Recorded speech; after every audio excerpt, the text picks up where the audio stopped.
દુષ્કર્મ કેસમાં આજીવન કેદની સજા ભોગવી રહેલા આસારામે 13 વર્ષના લાંબા ગાળા બાદ શરતી જામીન પર બહાર આવી સુરત પહોંચ્યા।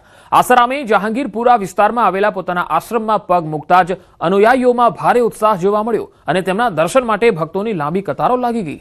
આસારામ આગામી 3 દિવસ સુધી આશ્રમમાં રોકાણ કરશે, જ્યાં તેઓ પોતાની સારવારની સાથે સાધકો અને નજીકના અનુયાયીઓને પણ મળશે। આસારામના આગમનને પગલે આશ્રમ પર સુરક્ષા વ્યવસ્થા કડક કરવામાં આવી છે। સ્થાનિક તંત્ર પણ સાબદું છે। અરવલ્લીમાં બાઇક ચોરી કરતી ગેંગનો પર્દાફાશ થયો। અરવલ્લી એલસીબીએ ઝડપી પાડી બાઇક ચોર ગેંગ। અમદાવાદ ગાંધીનગરમાંથી તેઓ બાઇક ચોરી કરતા હતા। આ તસવીરો જુઓ। બાઇક ચોરી કરી રાજસ્થાનમાં વેચી નાખતી હતી આ ગેંગ। એક જ કંપનીની બાઇક ચોરીની આ ગેંગનો પર્દાફાશ થયો છે। પોલીસે 4.20 લાખનો મુદ્દામાલ જપ્ત કર્યો છે। 4 યુવકોની અટકાયત કરી છે। આરોપીઓની પૂછપરછમાં જાણવા મળ્યું છે કે આ 4 યુવકો રાજસ્થાનના છે અને અમદાવાદમાં કઠવાડા જીઆઈડીસી અને હોટલોમાં નોકરી કરતા હતા। નોકરીના બહાને તેઓ રહેતા અને આવા શખ્સો અમદાવાદ, ગાંધીનગર જેવા શહેરોમાંથી બાઇક ચોરી કરીને ફરાર થઈ જતા। પોલીસે હાલ આ ગેંગ સાથે અને કેટલા લોકોની સંડોવણી છે એની તપાસ હાથ ધરી છે। બધી જ બાઇકો એમની પાસે જે મળી છે એ ચોરીની હતી અને એ પહેલાં એમણે અગાઉ ચોરી કરીને 4 બાઇકો વેચી પણ દીધેલી।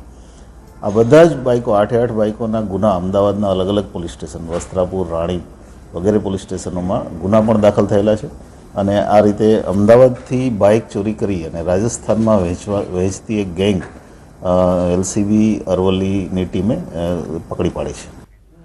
સુરેન્દ્રનગરમાં વર્ષો જૂના મકાનનો ભાગ ધરાશાયી થયો। મકાનનો ભાગ ધરાશાયી થતા 5 થી વધુ લોકો ફસાયા। શ્રવણ ટોકીઝ રોડ પર મકાનનો ભાગ ધરાશાયી થયો। ફસાયેલા લોકોનું ફાયર ફાઇટર ટીમને રેસ્ક્યુ કર્યું।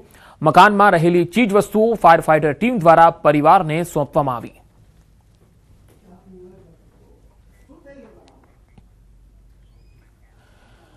સાબરકાંઠાના ખેડૂત છેલ્લા 11 વર્ષથી ગાય આધારિત પ્રાકૃતિક ખેતી અપનાવીને સમાજ માટે એક ઉત્તમ ઉદાહરણ પૂરું પાડી રહ્યા છે।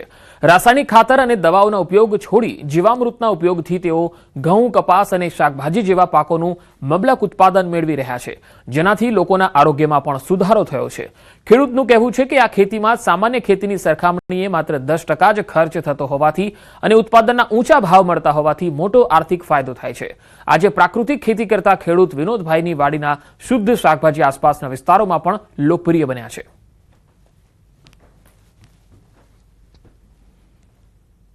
પ્રાકૃતિક શાકભાજી જો આપણે ઘરે ઘરે ઉપયોગ થાય તો આપણી તંદુરસ્તી પણ જળવાય।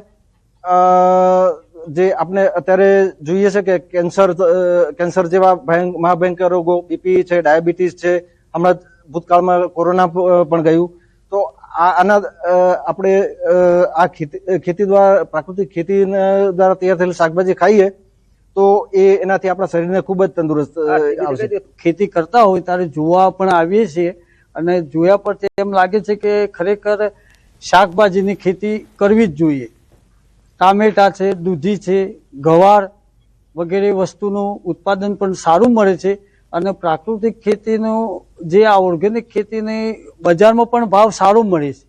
લગભગ 8 થી 10 વર્ષથી પ્રાકૃતિક ખેતી કરે છે। એમાં ઘણી જાતની શાકભાજીઓનું વાવેતર કરેલું છે અને કરે છે। અત્યારે ટામેટા, રીંગણ, કારેલા, દૂધી આ બધું વાવેતર છે અને આખું ગામ અમારું લગભગ અહીંયાથી જ બધું લઈ જાય છે। ખેડા જિલ્લાના ઠાસરા તાલુકામાં ઓજરાડા ગામથી મહીસાને જોડતો મુખ્ય માર્ગ છેલ્લા 5 વર્ષથી જર્જરિત છે, જેના કારણે છેલ્લા 2 મહિનામાં અકસ્માતમાં 2 વ્યક્તિઓએ જીવ ગુમાવવાનો વારો આવ્યો। સ્ટેટ અને પંચાયત વિભાગ હસ્તકના આ રસ્તા પર ભયાનક ખાડા અને તૂટેલા નાળાઓ વાહન ચાલકો માટે જીવનું જોખમ બની ગયા છે, છતાંય તંત્ર દ્વારા કોઈ નક્કર કામગીરી થતી નથી।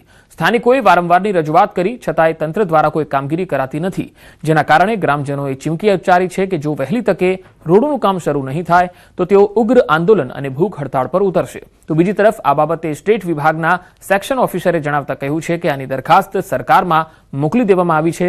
દરખાસ્ત મંજૂર થયા બાદ કામગીરી શરૂ કરાશે। છોકરા બાળકો આગળ પાછળ થાય છે અને હોકળું છે, એના કારણે અમે ડીન બી લખીને આલ્યું છે અને વિડીયોગ્રાફી આખી બનાવી હતી જ્યારે ગંભીરા બ્રિજનું થયું તે વખતે કે ભાઈ આ હોનારત ગમતાર થશે તો બહુ મોટી થશે અને અહીંયા ભૂમાફિયા જે ખરા તે ઠાસરાથી જે રેતીનું ખનન કરે છે એ આ જ રસ્તે રાત્રે આ લોકોનું ટ્રાન્સપોર્ટેશન હોય છે મેન હાઈવે જોડતા। આ રસ્તામાં કેટલા પણ ખાડા છે, ઘણી બિસ્માર હાલતમાં છે જે 6 વર્ષ અગાઉ બની ગયેલો છે, ત્યાર પછી આ રોડ ઉપર કોઈ મેન્ટેનન્સ કામ થયેલ નથી. અમારા ઓજરાડા ગામથી તે ડાકોરને જોડતો રસ્તો, જે રસ્તાની અંદર એટલે બિસ્માર હાલત થઈ ગયેલી છે. પાઇપ ડેન્ટ જર્જરિત છે. એને અમે સરકારશ્રીમાં સ્ટ્રક્ચર રિપેરિંગમાં ઇમરજન્સીમાં દરખાસ્ત કરી દીધી છે. તેમજ એક સ્ટ્રેપ ડેન્ટ પણ જર્જરિત છે, એની પણ દરખાસ્ત કરી દીધી છે. એટલે એ મંજૂર થાય એટલે રિપેર કરી દેવામાં આવશે અને સીડી વર્ક જે ખરાબ છે એ નવા બનાવી દેવામાં આવશે. તેમજ અહીંયા ડાકોર લાડવેલ રોડથી જ ઓજરાડા તરફ જતા રોડ ઉપર બે સ્લેબ ડેન્ટ છે જે જર્જરિત છે. એની દરખાસ્ત પણ સરકારશ્રીમાં ગૂગલ સીટ મારફતે સાદર કરવામાં આવેલી છે. વિકાસની વાતો કરતું ગુજરાત રાજ્યની અંદર હજુ પણ કેટલાક ગામડાઓ એવા છે કે જે હજુ પણ વિકાસથી વંચિત છે. હું વાત કરી રહ્યો છું ઠાસરા તાલુકાના છેવાડાના ગામ ઓજરાડા ગામની પરિસ્થિતિ એટલી વિકટ બની છે કે ગ્રામજનો ખરાબ રોડ રસ્તાના કારણે પરેશાન થઈ ગયા છે. સૌપ્રથમ દ્રશ્યો બતાવીશ. તમે જ્યાં જોઈ શકો છો આ ભૂવો પડ્યો છે. ભૂવો આજે નહીં પરંતુ છેલ્લા 1 વર્ષથી આ ભૂવો પડ્યો હોવા છતાં માર્ગ મકાન વિભાગના કોઈ પણ અધિકારીઓ દ્વારા કોઈ પણ પ્રકારની કામગીરી કરવામાં નથી આવી તેવું ગામજનો જણાવી રહ્યા છે. વારંવાર લેખિત તેમજ મૌખિક રજૂઆત કરી હોવા છતાં માર્ગ મકાન વિભાગના અધિકારીઓ ગોળ નિંદ્રામાં સૂઈ રહ્યા હોય અને આ પ્રકારના પરિસ્થિતિનું નિર્માણ થવા છતાં કોઈ પણ કામગીરી ના કરતા ગામજનોએ છેલ્લે આંદોલનનો માર્ગ અપનાવ્યો છે.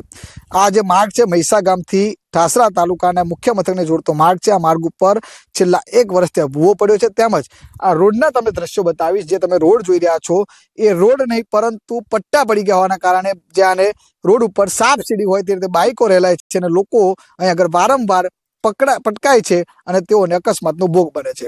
પરંતુ ઠાસરા તાલુકાના અધિકારીઓ તેમજ તંત્રની કોઈ પણ પ્રકારની નીંદ ન ખુલતી હોય, જેના કારણે આજે ગામ લોકો આંદોલન પર ઉતર્યા છે અને ગામ લોકોનું કહેવું છે કે જો આ રોડ 1 મહિનાની અંદર જો તંત્ર દ્વારા બનાવવામાં નહીં આવે તો આવનાર સમયની અંદર ગામ લોકો ઉગ્ર આંદોલન કરી ભૂખ હડતાલ પર ઉતરવી પણ ચીમકી તેમને ઉછાળી છે. ઉમંગ પટેલ, ન્યૂઝ 18 ગુજરાતી, ઓજરાડા, ખેડા. પ્રાથમિક આરોગ્ય કેન્દ્ર ઉદ્ઘાટનના વાકે ધૂળ ખાતી હાલતમાં છે. જૂનાગઢના ખલીલપુરના જોશીપુરા વિસ્તારમાં પ્રજાજનો માટે તંત્રએ પ્રાથમિક આરોગ્ય કેન્દ્ર તો બનાવ્યું, પરંતુ ઉદ્ઘાટનના વાકે લોકો માટે ખુલ્લું ન મુકાતા ધૂળ ખાઈ રહ્યું છે. આરોગ્ય કેન્દ્ર છેલ્લા 6 મહિનાથી બનીને તૈયાર છે. હજુ સુધી નાગરિકો માટે ખુલ્લું મુકાયું નથી, જેથી લોકોમાં રોષ છે. 40,000થી વધારેની નાગરિકોને આરોગ્ય કેન્દ્રના વાકે મુશ્કેલી પડે છે.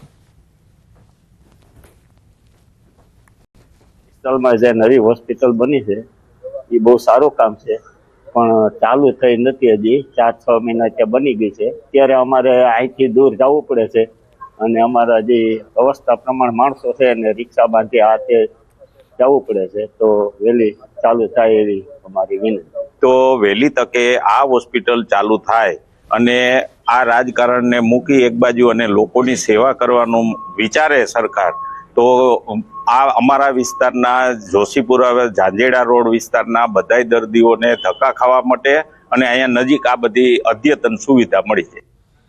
તો સમગ્ર મામલે વિપક્ષ નેતાએ સવાલ ઉઠાવ્યો કે 6 મહિનાથી તૈયાર થયેલ પ્રાથમિક આરોગ્ય કેન્દ્રનું ઉદ્ઘાટન શા માટે નથી થઈ રહ્યું? શું તંત્ર મોટા નેતા આવીને ઉદ્ઘાટન કરશે તેની રાહ જોઈ રહ્યું છે? બીજી તરફ મનપા કમિશનરે ખુલાસો કર્યો કે હજુ ઇલેક્ટ્રિક અને ફાયરનું કામ બાકી છે, જેથી આરોગ્ય કેન્દ્રને કાર્યરત કરી શકાયું નથી.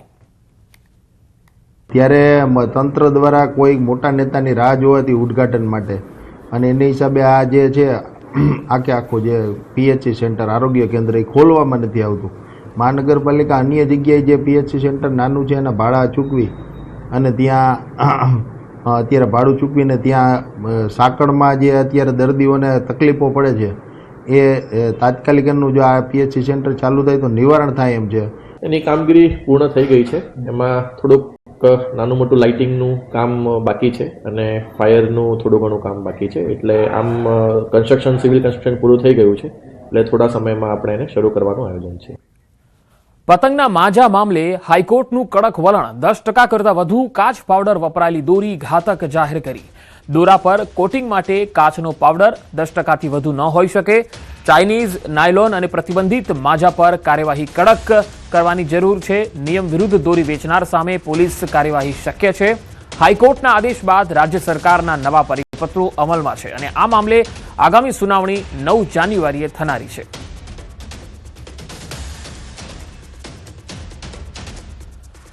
કોળી સમાજના યુવક નવનીતભાઈ બાલધિયા પર થયેલા હુમલાના મામલે કેન્દ્રીય રાજ્યમંત્રી અને ભાવનગરના સાંસદ નીમુબેન બાંભણિયાએ પીડિતની મુલાકાત લીધી. તેમણે કહ્યું કે યુવકને ચોક્કસ ન્યાય મળશે. સોમવારે સમાજના ધારાસભ્યો મુખ્યમંત્રીને મળીને રજૂઆત કરશે.